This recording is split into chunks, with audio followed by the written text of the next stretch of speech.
A shuttered prison in Illinois, 150 miles west of Chicago, could soon house some detainees from Guantanamo Bay. Hello, everyone. Thanks for joining us today. The Thomson Correctional System has remained virtually empty for the past 8 years. But later today, the White House is expected to announce that facility will become home to dozens of terrorist suspects who are currently being held at Guantanamo Bay. ABC 7's Jason Knowles joins us now with more details about this. Jason. Linda, Sylvia, local politicians like Senator Dick Durbin and Governor Pat Quinn are in Washington, D.C. right now. In just hours, they will be meeting together, awaiting President Obama's announcement that a nearly empty prison 150 miles west of Chicago will be the new home for suspected terrorists.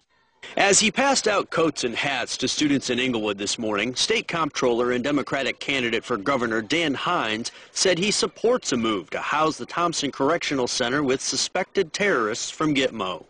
We can see some positive benefits to it, especially in the area in terms of economic development. So our national security and the safety and well-being of the people of Illinois have to be paramount. It's a similar opinion shared with one of his opponents in the primary, current Governor Pat Quinn, who has been pushing for the prison plan. We have a secure, safe, maximum security prison, and this can do the job.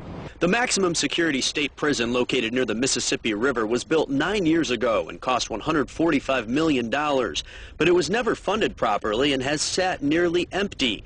Supporters of the plan to move suspected terrorists here say this will finally bring jobs and federal money to the small village of Thomson.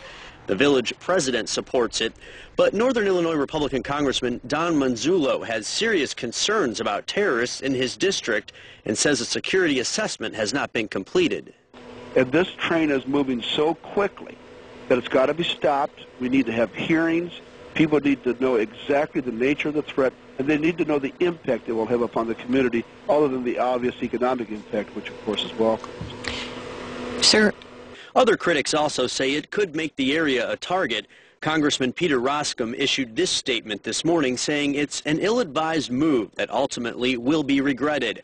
Let's be clear, the administration is not closing Guantanamo. They are simply moving Guantanamo to Illinois.